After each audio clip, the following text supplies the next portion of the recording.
Sir, আপনি কি খুঁজছেন স্যার? দয়াকে বাঁচানোর সূত্র। স্যার, ওনার নিরপরাধ হওয়ার কি প্রমাণ পাবো স্যার? ওই গুলিটা পঙ্কজ, যেটা ওই কিডন্যাপারের লেগেছিল। কিন্তু স্যার, ওই গুলিটা তো সালুঙ্কে স্যার ওর পিঠ থেকে বার করে নিয়েছিল। যে গুলিটা ডক্টর সালুখে পেয়েছেন তার মধ্যে কোনো রহস্য আছে, আর সেটাই বের করতে হবে আমাদের। এই রক্তের ছিটে দেখতে পাচ্ছ? হ্যাঁ স্যার। যেভাবে ওই কিডন্যাপারের গুলি লেগেছিল তার মধ্যেই কোনো রহস্য লুকিয়ে আছে, আর সেই রহস্য এই রক্তের ছিটেই বলে দেবে।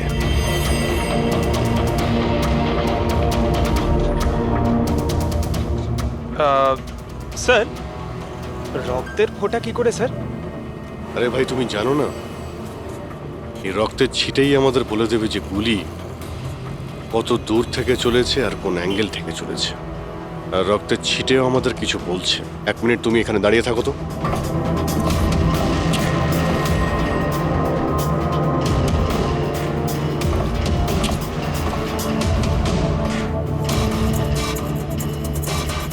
পঙ্কজ, তুমি একটু নিচু হও তো।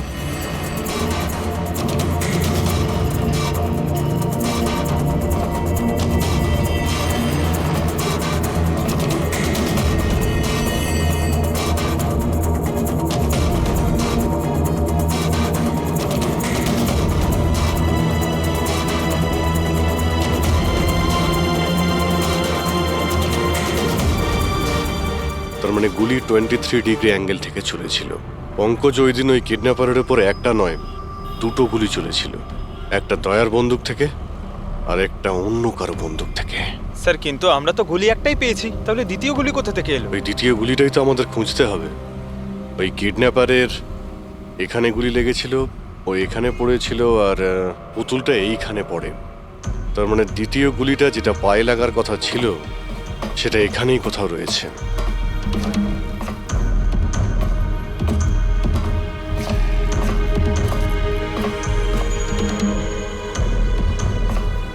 পঙ্কজ, তুমি একটা কাজ করো, আমি ওই দ্বিতীয় গুলিটা খুঁজছি, ততক্ষণ তুমি খোঁজ নিয়ে দেখো যে ওই দিন যে গুলিটা চলেছিল সেদিন এই কন্টেনার ইয়ার্ডে কেউ এসেছিল ঠিক আছে স্যার।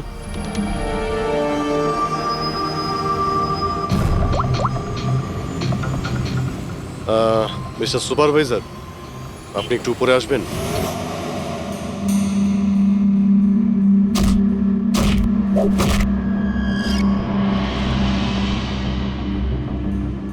এটাকে হোল্ড কর। এইভাবে মারতে হয় পাঞ্চ। বেরো। নমস্কার। নমস্কার। হ্যাঁ, তো বলুন, বলুন কি কাজ? কিছু জানার ছিল। যদি না দিই? কিভাবে আদায় করতে হয় আমরা জানি সেটা।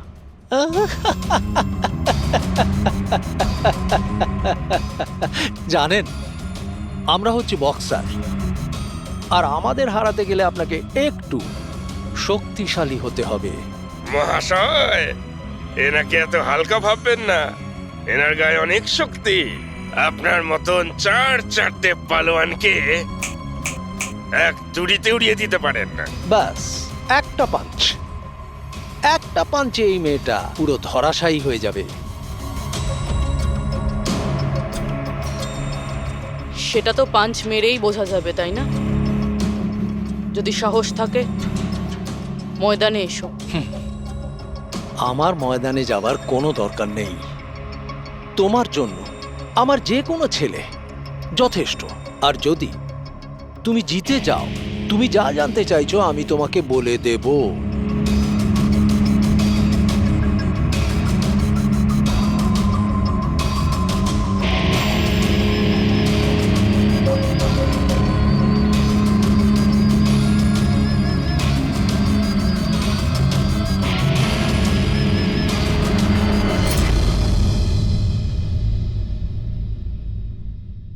এর সাথে ফাইট করব।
ভালো ফাইট করতে পারো। কোথা থেকে শিখলে এত ভালো ফাইট? শিখেছি কোথাও। এবার যেটা জিজ্ঞেস করব সেটার উত্তর দাও। এনাকে চেনেন? আরে, এ মারা গেছে? হ্যাঁ, কেউ খুন করেছে ওকে। ওর নাম স্যান্ডি।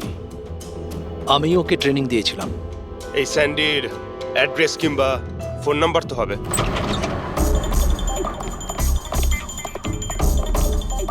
ঘরটায় খুব ভালো করে খুঁজে দেখো, আনাচে কানাচে ভালো করে দেখো যেখানে বাচ্চাটাকে লুকিয়ে রাখতে পারে।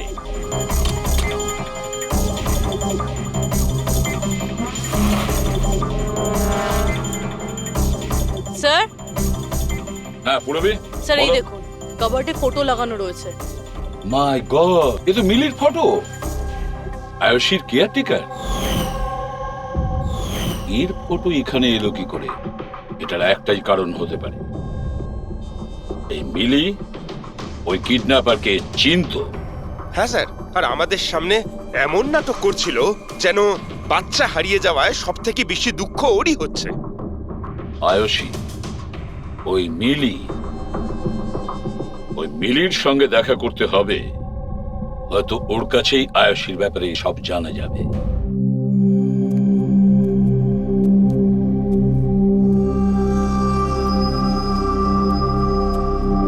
সুরাজ,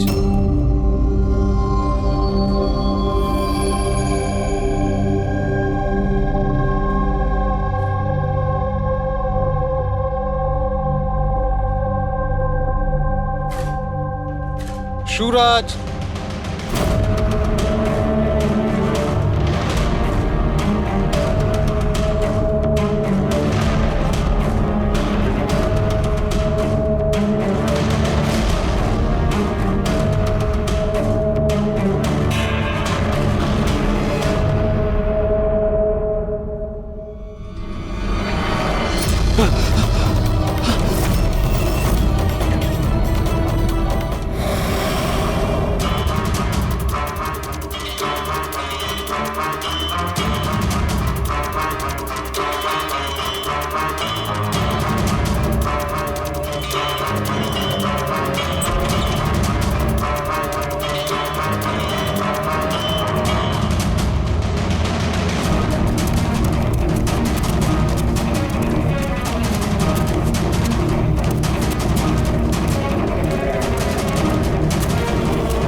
আমি তো সিআইডি লোকেদের সম্মান করি, কারণ আমার ছেলেও খুব বড় একজন অফিসার ছিল। ওকে 26শে নভেম্বর গুলি করে মেরেছে। ওর মা ডিপ্রেশনে চলে যায়। ওকে কিছুতেই বোঝাতে পারছিলাম না যে ওর ছেলে আর এ জগতে নেই। সেই শোকে ও দুবার আত্মহত্যা করার চেষ্টা করেছিল, কিন্তু তৃতীয়বার ওকে আর আমিও বাঁচাতে পারিনি।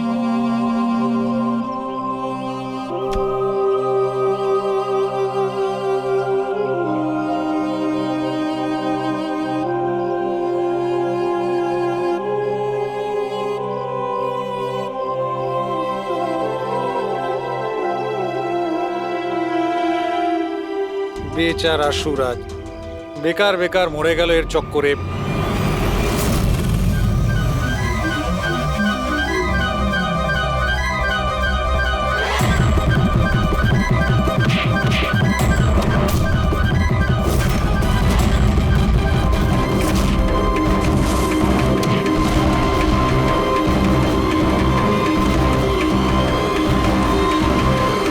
স্যার, আমার মেয়ের ব্যাপারে কোনো খবর পাওয়া গেল? কোথায় আছে আমার মেয়ে? দেখুন, আপনার আয়ুষী যেখানেই থাকুক না কেন খুব তাড়াতাড়ি পাওয়া যাবে, কারণ কিডন্যাপারের ব্যাপারে আমরা অনেক কিছু জানতে পেরেছি। স্যার, কে ওই কিডন্যাপার? প্লিজ বলুন, আমি ওকে ছাড়বো না। তাহলে জিজ্ঞেস করুন না মিলিকে, ও সব জানে। কি মিলি, কে কিডন্যাপার আর কার কাছে আয়ুষী আছে সবকিছু ও জানে, জিজ্ঞেস করুন।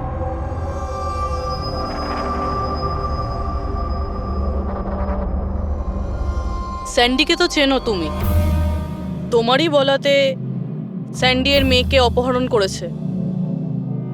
প্লিজ প্লিজ আমাকে ক্ষমা করে দিন, আমি ভুল করে ফেলেছি। কোথায় আমার মেয়ে? হ্যাঁ, কোথায় লুকিয়ে রেখেছিস আমার মেয়েকে? বল বল, কোথায় আমার মেয়ে? ম্যাডাম আমি সত্যি বলছি, আমি আমি দিব্যি খেয়ে বলছি, আমি তো শুধুমাত্র স্যান্ডিকেই চিনি। আপনার মেয়েকে কিডন্যাপ করাতে আমার কোনো রকমের হাত নেই, আমি সত্যি বলছি। মিলি দেবী,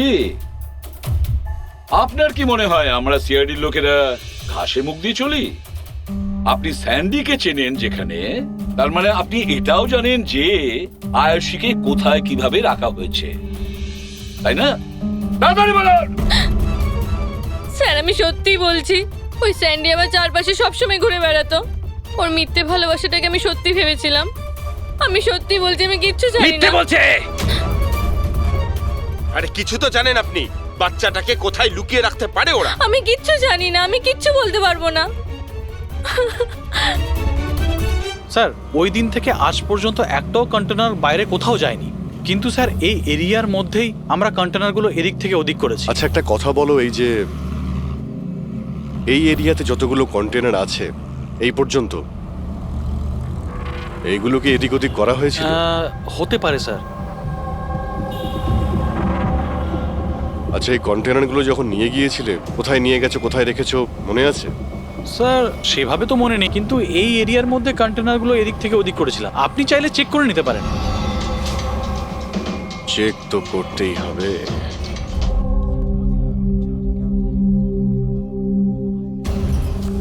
এ হলো রেডিও, জেলের সমস্ত খবরের কাছে আছে।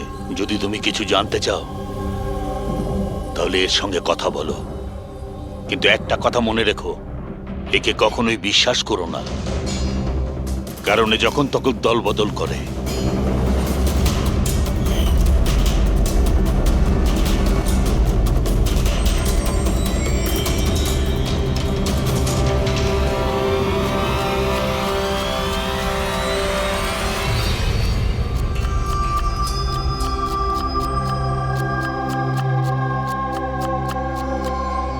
কোনো সাহায্য করব ভাই? পেঁয়াজ কাটো। কাটতে পারো তো নাকি? হ্যাঁ হ্যাঁ, কাটছি তাহলে কাটছি। কাটো।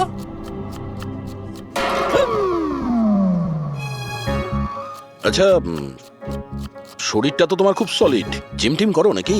হ্যাঁ হ্যাঁ, আগে তো জিমে যেতাম, কিন্তু এখন আর যাওয়া হয় না। ভালো হয়েছে ছেড়ে দিয়েছো। নাম কি তোমার? আমার নাম হলো রেডিও। রেডিও? এটা কিরকম নাম? আমি খুব বকবক করি না, তাই সবাই আমাকে আদর করে রেডিও ডাকে। ও, পুরো জেলে ছোট বড় সমস্ত খবর আছে আমার কাছে। মানে সব মিলিয়ে তুমি জেলের খোঁচড়। হ্যাঁ। আচ্ছা খোঁচড় বাবু, এটা বলো যে সুরজকে কে মেরেছে?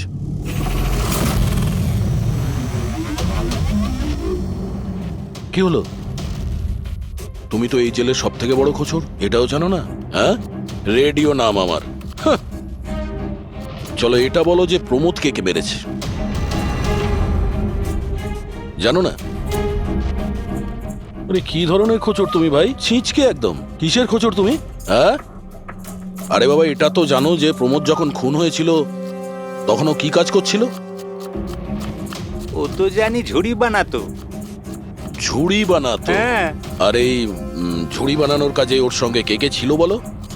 বলরাজ, সানি, সুরজ আর কল্পেশ। সুরজও ছিল? হ্যাঁ।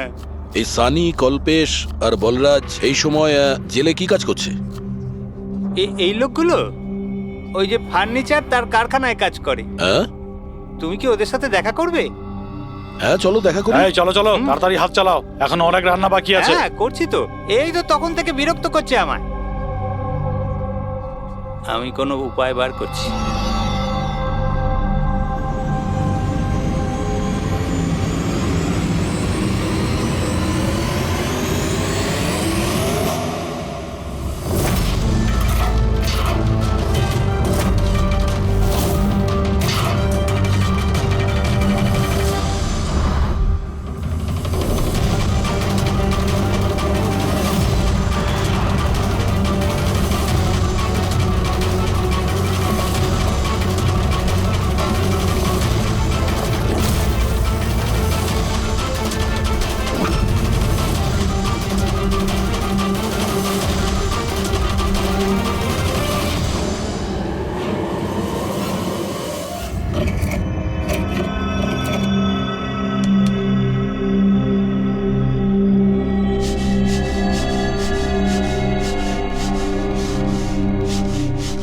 কিছু জানতে পারলে? কে মেরেছে সুরাজ আর প্রমোদকে? তোমার জিজ্ঞাসা করার ধরন দেখে তো মনে হচ্ছে তুমি জানো কে সে, যে ওদের দুজনকে মেরেছে। হ্যাঁ, কারা ওরা? হিতেন আর আকাশ।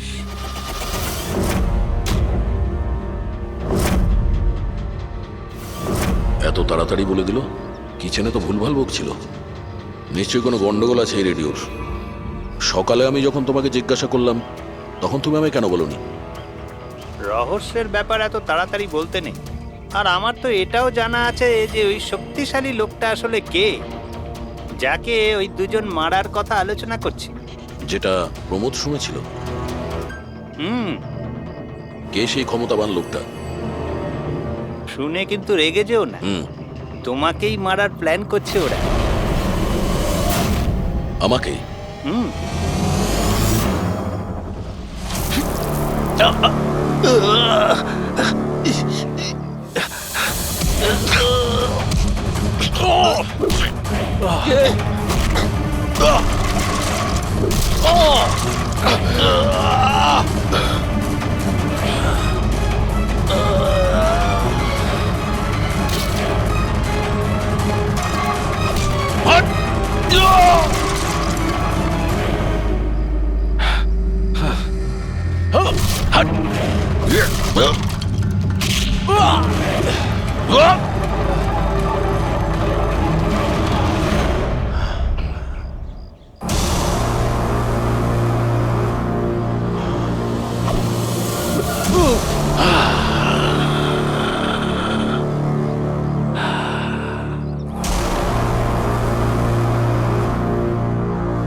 না ভাই, এই গুলিটা ম্যাচও করে গেছে। মানেটা এই অভিজিৎ, এই গুলিটাও দয়ার বন্দুক থেকেই ছোড়া হয়েছে। আপনি তো অদ্ভুত কথা বলছেন। দয়া গুলি একটাই চালিয়েছিল আর বুলেট পাওয়া গেল দুটো। তাহলে এই দয়া স্যারের দ্বিতীয় গুলি কিভাবে এলো, যেটা কিডন্যাপারের লেগেছে? অভিজিৎ, দয়াকে কেউ ফাঁসাতে চাইছে। হ্যাঁ স্যার, এই কন্টেনার ইয়ার্ডে আমি নিজে দেখেছি। একটা কন্টেনারে গর্ত ছিল, তার মধ্যে বুলেটের শেলও পেয়েছি। ওখানেই বসে কেউ কিডন্যাপারকে গুলি করেছিল। কিন্তু তোমরা কি করে বলতে পারো যে গুলি অন্য কেউ চালিয়েছে? রক্তের দাগ থেকে যেভাবে রক্তের ছিটে ওখানে পড়েছিল তাতে এটা পরিষ্কার যে দয়া গুলি চালায়নি, বরং দয়ার অ্যাঙ্গেল থেকে কেউ অন্য অ্যাঙ্গেল থেকে গুলি চালিয়েছিল, হয়তো 23 ডিগ্রি অ্যাঙ্গেল থেকে। আর সেটা কে হতে পারে খোঁজ নিয়ে দেখতে হবে। কে এসেছিল ওখানে সেটা জানার জন্যই আমি পঙ্কজকে পাঠিয়েছি, কিন্তু এখনো অব্দিও এলো না, আর ওর ফোনটাও বন্ধ রয়েছে। হ্যাঁ বলুন। হোয়াট? কি এসব হলো কি করে? তোমরা ওখানে ছিলে না? কি হয়েছে স্যার? দয়াকে কেউ আঘাত করেছে, ছুরি পর্যন্ত মেরেছে। হোয়াট? ওকে হসপিটালে অ্যাডমিট করা হয়েছে। তাহলে চলুন স্যার। না অভিজিৎ, জিলার সাহেব বলেছেন যে ওখানে যেন আমরা না যাই। দয়ার জ্ঞান ফেরেনি, তবুও স্টেবল আছে। যেই ওর জ্ঞান ফিরবে ওরা আমাকে ইনফর্ম করবে।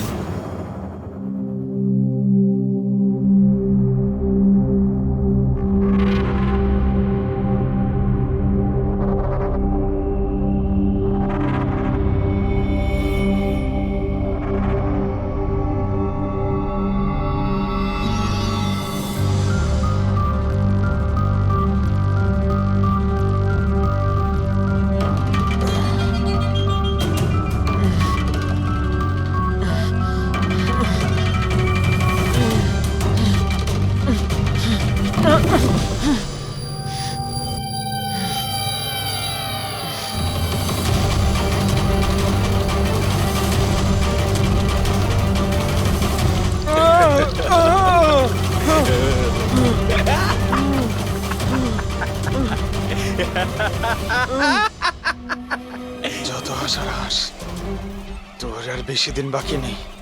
হেসে নে। আরে ভাই, তোদের সিআইডির এটাই প্রবলেম জানিস তো, ভীষণ বেশি বকবক করিস। সব শেষ হয়ে গেছে, তবু তোদের সাহস কমেনি। মৃত্যুর মুখে দাঁড়িয়েও বড় বড় কথা বলছিস।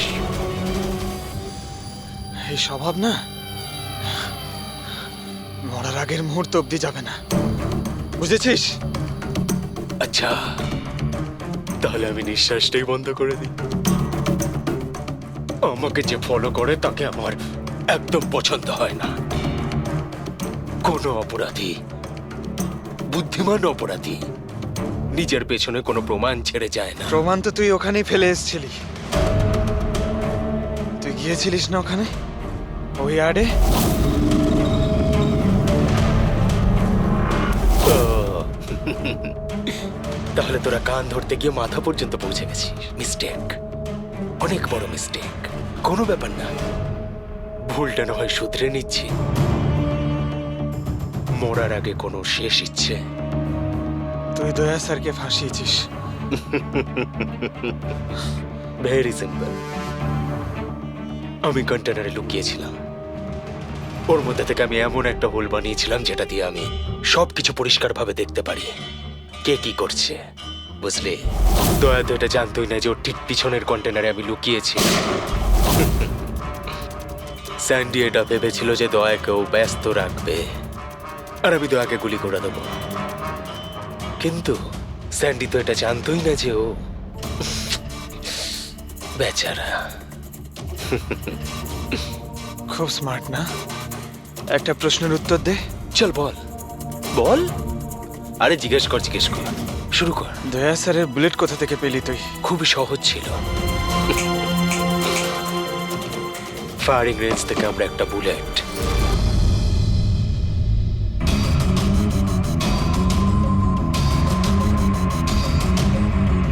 একই আমার পার্টনার আমার সাথে বিশ্বাসঘাতকতা করলো।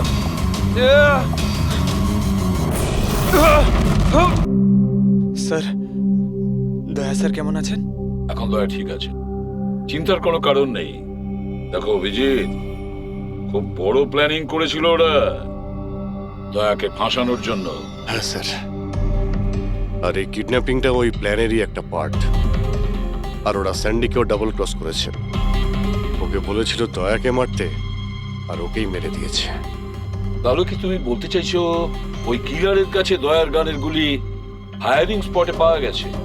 হ্যাঁ স্যার, কিন্তু স্যার ও দয়া স্যারের গুলি ফায়ার করেনি স্যার, নিজের গুলি ফায়ার করেছিল স্যার। সেটাই তো বুঝতে পারছি না, ওই গুলি দয়ার গান থেকে চলেনি, তাহলে দয়ার গুলি ওই লাশের গায়ে ঢুকলো কি করে? স্যার, গুলি চেঞ্জ করা হয়েছে।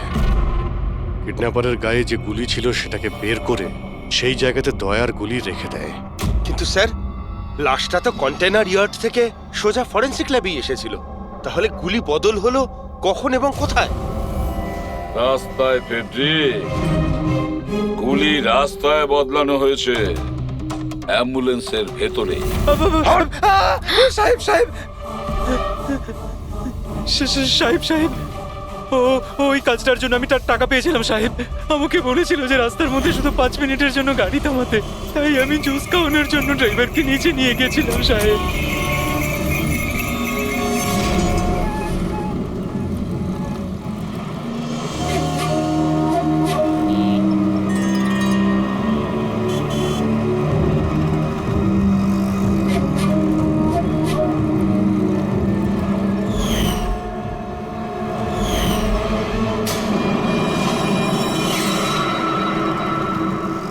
মিলি কোথায়? কোথায় মিলি? স্যার, আমরা ওকে খুঁজছি, ও ফোনও ধরছে না। ওর রুমটা কোথায়? হ্যাঁ, ওই উপরে। কিন্তু অফিসার হয়েছেটা কি? মিলি সবাইকে বোকা বানিয়েছে। ও স্যান্ডিকে কোনোদিন ভালোই বাসেনি, বরং এই পুরো কিডন্যাপিং এর পেছনে ওরই হাত আছে।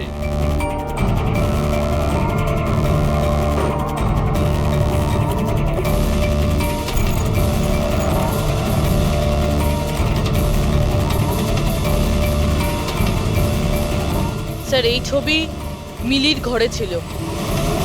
কিন্তু আকাশ আর হিতেনের ফটো, যারা দয়াকে আঘাত করেছিল জেলের মধ্যে। কিন্তু স্যার, একটা কথা মাথায় ঢুকছে না, এই দুজনের ছবি মিলির ঘরে এলো কি করে? অভিজিৎ, এর একটাই মানে দাঁড়ায় যে পুরো প্ল্যানটা দয়াকে শুধু জেলে পাঠানোর উদ্দেশ্যে নয়, বরং জেলের ভেতরে দয়াকে কিভাবে মেরে ফেলা যায়। তার মানে স্যার দয়াকে এখনো কেউ মেরে ফেলতে পারে, ওর উপরে আবার আক্রমণ হতে পারে। সরি এসিপি স্যার, যতক্ষণ না উপযুক্ত প্রমাণ আপনারা আনছেন দয়াকে ছাড়তে পারবো না। স্যার স্যার ওকে কেউ মেরে ফেলতে চাইছে স্যার, ওকে ফাঁসিয়ে জেলে পাঠানোর প্ল্যান ছিল। দেখো, আমরা যেটা করছি এখন সব আইন অনুযায়ী করছি, আর সেটা দয়ার পক্ষেই করছি। স্যার, আইন অনুযায়ী এ সমস্ত করলে অনেক দেরি হয়ে যাবে। একটা হামলা হয়ে গেছে স্যার, ও জীবন আর মৃত্যুর সঙ্গে লড়ছে।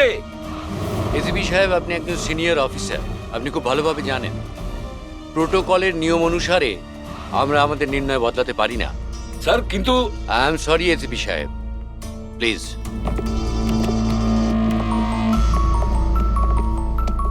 স্যার হ্যাঁ স্যার স্যার মিলির ফোন বন্ধ আসছে। ও কোথায় আছে, কি করছে কেউ জানে না, কিন্তু আমরা শহর থেকে বাইরে যাওয়ার সমস্ত রাস্তা ওর জন্য বন্ধ করে দিয়েছি। স্যার যা করার তাড়াতাড়ি করতে হবে। একবার ওকে অ্যাটাক করেছে, এবার কিন্তু ওকে মেরেই ফেলবে ওরা। তাহলে অভিজিৎ, আমরা সেটাই করব যেটা আমরা নিজেদের জন্য করি।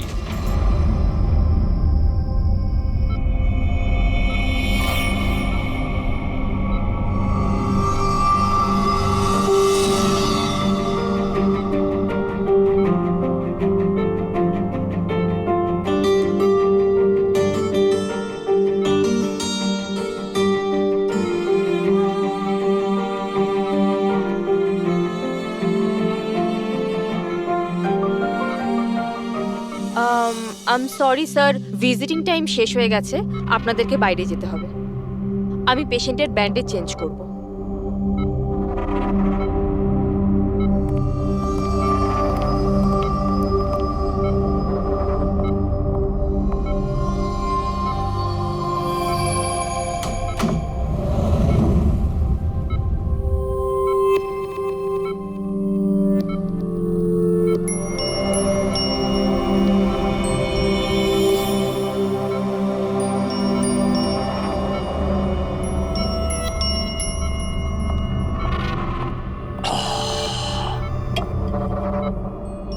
এই পাহাড়, এই ঝর্ণা, এই পাতা আর প্রজাপতি। ম্যাডাম, আজকে আপনি কার করবেন মঞ্জুরি? আরে বাহ, কি বলে দিলেন! বাহ, দারুণ দারুণ। ধন্যবাদ দাদা, ধন্যবাদ। ভালো লাগলো খুব আপনার? ভালো লাগলো। আরো কিছু বলুন। মরার বয়স হয়ে গেল আর আপনি শায়রি করছেন? মুখ খুলুন জেঠু। আরে ম্যাডাম, আর কদিনই বা বাঁচবো আমি বলুন তো? আর যে কয়েকটা দিন বাকি আছে সেগুলো নয় আনন্দেই কাটাই, কি বলেন? খুব ভালো। আরে কি করলেন সিস্টার, আপনি ওনার মুখে থার্মোমিটার গুঁজে দিলেন। কত সুন্দর সুন্দর কথা বলছিলেন আর সবে তো শুরু করেছিলেন। আরে আঙ্কেল, ভালোই হয়েছে ওকে চুপ করিয়ে দিয়েছে। এমনিতে তো মরেই যেত, না হলে আমি নিজেই ওর গলা টিপে চুপ করিয়ে দিতাম ওকে। আরে রাগ করো না ভাই, বাঁচা আর মরা তো উপরওয়ালার হাতে রয়েছে। আমরা তো শুধু কাঠের পুতুল, ভগবান তো আমাদের দিয়ে শুধু খেলিয়েই যাচ্ছে। কি ভালো, কি ভালো।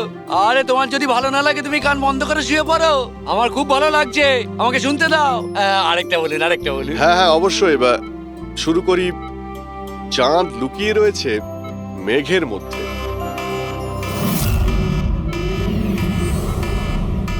এই পালাও পালাও, তাড়াতাড়ি পালাও, তাড়াতাড়ি পালাও সবাই, হসপিটালে আগুন লেগে গেছে, তাড়াতাড়ি পালাও, তাড়াতাড়ি তাড়াতাড়ি।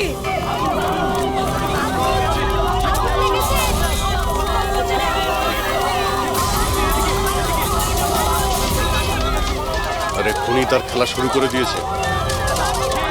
অভিজিৎ, অভিজিৎ! হ্যাঁ স্যার। ওরা তোর রুমে আগুন লাগিয়েছে। স্যার এগুলো ইচ্ছে করেই করেছে। আমি শালুকাকে মেন গেটে দাঁড় করিয়ে দিয়েছি, ব্যাক গেটেও কাউকে দরকার। পুরবি তুমি এখনই পিছনের গেটে যাও।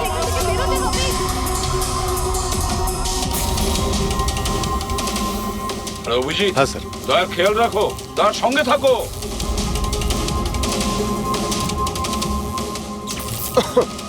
এই কে তুমি?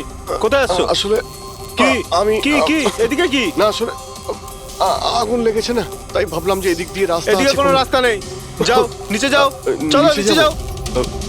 ওকে।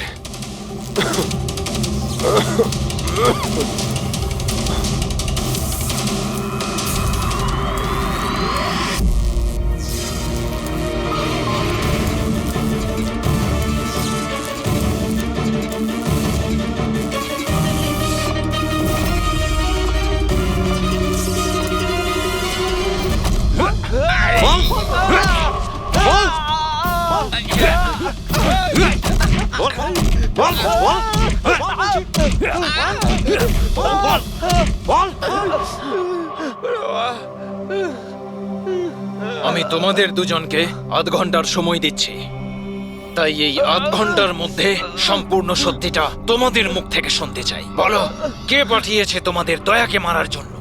বলো। সাহেব, আধ ঘন্টা দিন বা পুরো দিন দিয়ে দিন, কিন্তু এখান থেকে কিচ্ছু বেরোবে না। কিন্তু ওকে মারার জন্য তো আমাদের বলা হয়েছিল।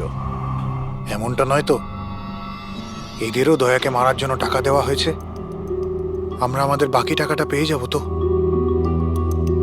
মনে হচ্ছে কোনো ষড়যন্ত্র, খোঁজ নিতে হবে।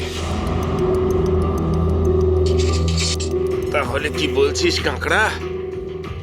আমাদের আসল উদ্দেশ্যটা তাহলে এবার বলে দেওয়া যাক জেলার সাহেবকে। এই মাথা খারাপ হয়ে গেছে নাকি তোর? জেলারকে যদি বলে দিই তাহলে পুরো প্ল্যানই ফেল হয়ে যাবে। আচ্ছা, তাহলে হিতেন আর আকাশের মৃত্যু তো এবার শুধু সময়ের অপেক্ষা, আর বাঁচবে না। দাঁড়া, বাবা রে। তোমরা কারা? আমাদের মারবি? তোরা জানিস আমরা কে আর কি করতে পারি?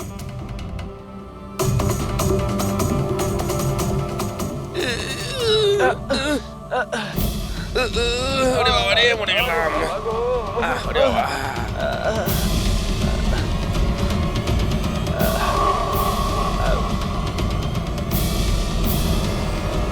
তোর নাম আকাশ, আর তুই হিতেন। তোমরা দুজনে একেবারে অকম্মার ঠেকি। একটা ছোট কাজও তোমাদের দ্বারা হয় না, আর তাই আমাদের আসতে হলো, বুঝেছ? এবার আমরা দুজন করব তোমাদের দুজনের কাজ।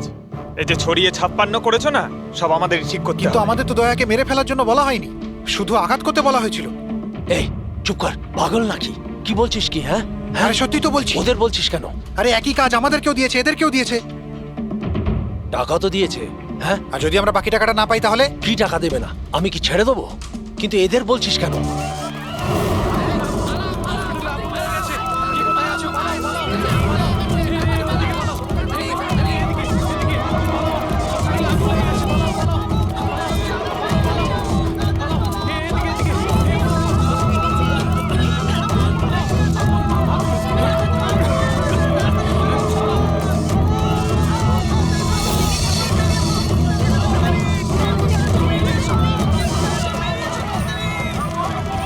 সরে যাও, সরে যাও সবাই, সরে যাও, পেছনে চলে যাও, তাড়াতাড়ি সরে যাও। হ্যালো, হ্যাঁ পঙ্কজ, কি বললো তুমি?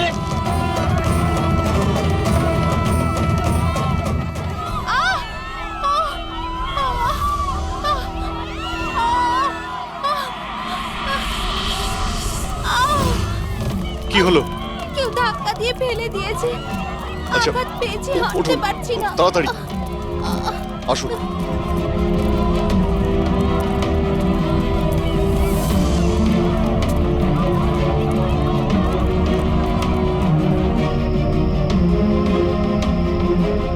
সারিকা, শোনো, একে দেখো তো, ওর পায়ে লেগেছে, ওকে বাইরে নিয়ে যাও। আসুন আসুন, আমার সাথে আসুন। অভিজিৎ, অভিজিৎ, তুমি এখানে কি করছো? দয়ার কাছে কে আছে? স্যার, একজন মহিলা লেগেছিল, ওনাকে আমি নিয়ে আসছিলাম। দয়ার কাছে একজন গার্ড আছে কিন্তু স্যার। অভিজিৎ, পঙ্কজ এক্ষুনি ফোন করে বললো আমাকে দয়ার উপর যে হামলা করবে সে বাইরে থেকে আসবে না, আগে থেকেই হসপিটালে আছে।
হলো কেদার বাবু? দরজা খুলছে না নাকি?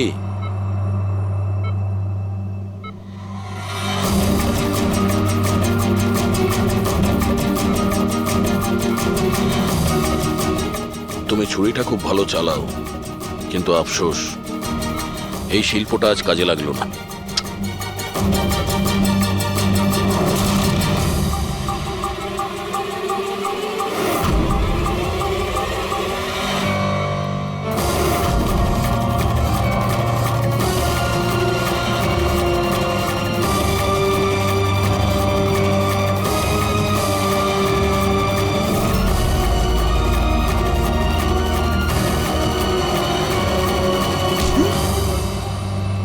ছেড়ে দাও আমাকে, আমি ওকে ছাড়বো না, আমি ওকে ছাড়বো না। কবিতা শেষ, গল্প শুরু। দয়াকে কেন মারতে চাইছিলি? কারণ ও আমার বউ আর আমার মেয়েকে মেরেছে। আমার বউ আর আমার মেয়ে আত্মহত্যা করেছে।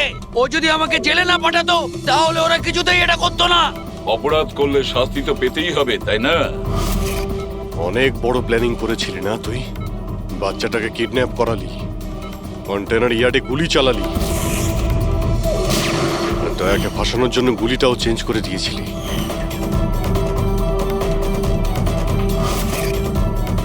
ওই বাচ্চাটা কোথায়? ওই বাচ্চাটা কোথায় যাকে তুমি কিডন্যাপ আছে করেছো? কোনো আপনজনের কাছে। কে হয় তোমার সেই আপনজন? বলবো না। যদি আমার সেই আপনজন জানতে পেরে যায় যে আমাদের প্ল্যান ফেল করে গেছে তাহলে ও বাচ্চাটাকে মেরে ফেলবে। আর যদি ওই বাচ্চাটার কিছু হয় না তাহলে আমি তো। অভিজিৎ, গত 1 মাস ধরে মিলির ফোন এই স্পটেই দেখা যাচ্ছে। বাচ্চাটাকে এখানেই কোথাও লুকিয়ে রাখা হয়েছে। স্যার, এই মিলি আবার ওই কেদারের কোনো আপনজন নয় তো, যার ব্যাপারে ও আমাদের বলছিল? হতে পারে ফ্রেডি। ওনাদেরকে বলো গাড়ি থেকে বাইরে না বেরোয়। আপনারা প্লিজ গাড়িতেই বসুন প্লিজ।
Sir bomb.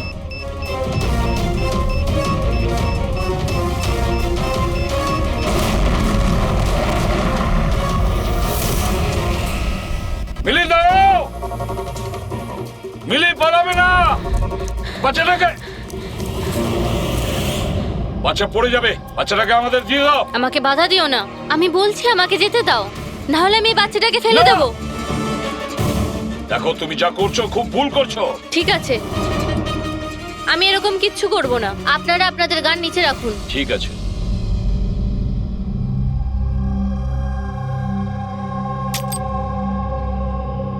এবার ওই গানটা আমার দিকে দিন।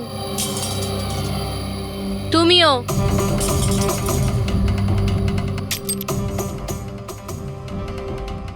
আমি জানি তুমি কেদারের মেয়ে, আর এই সব কিছু তুমি তোমার বাবার জন্য করছো। আপনারা সবাই সিআইডির লোকেরা শুরু থেকে কেবলমাত্র উল্টো দিকেই যাচ্ছেন। আসল সত্যিটা কি সেটা শুধু আমিই জানি, আর এই সত্যিটা আমি কখনোই কাউকে বলবো না, আর আপনারা কখনো এটা জানতেও পারবেন না। দেখো মিলি, মিলি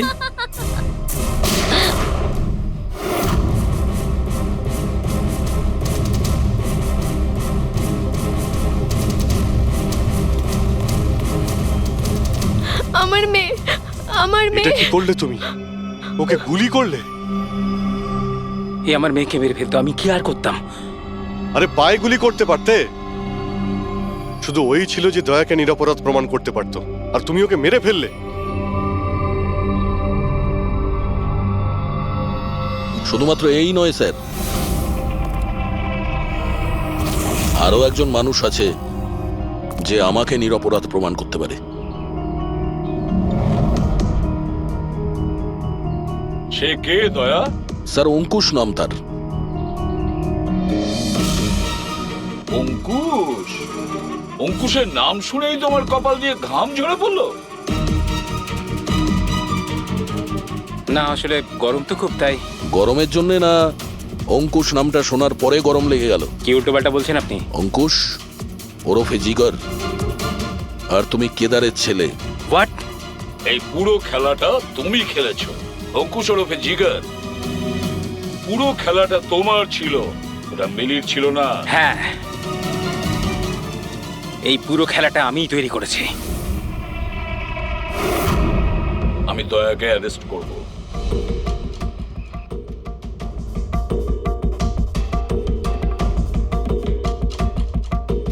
মিলিকে বলে আমি রাকাকেও আমার রাস্তা থেকে সরিয়ে দিয়েছিলাম, যাতে আমার কথা কেউ কোনোদিন জানতেই না পারে। আর আমি হলাম অঙ্কুশ, কেদার হলো আমার বাবা। আর আপনারা সবাই ভালো পুলিশের মতো আমাকে এখান থেকে যেতে দেবেন, কারণ যদি আপনারা আমার সাথে কোঅপারেট না করেন তাহলে না না। কেমন বাবা তুমি? প্রতিশোধ নেওয়ার জন্য নিজের বাচ্চাটাকে মেরে ফেলবে, নিজের পরিবারকে ধ্বংস করবে? এরা আমার পরিবারের কেউ নয়, এরা সবাই অ্যাক্টর। এ আমার বউও নয়, এ আমার বাচ্চাও নয়। দুবাই থেকে আসার পরে 6 মাস লেগেছিল আমার এই পরিবার তৈরি করতে, কারণ আমার আসল পরিবারকে পুরো পৃথিবীর সামনে মেরে ফেলেছে এই দয়া।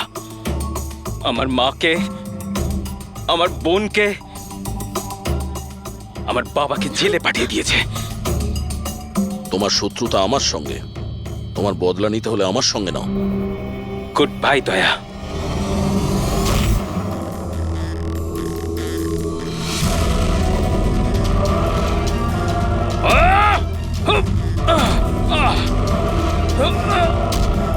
না অভিজিৎ, ছেড়ে দাও ওকে।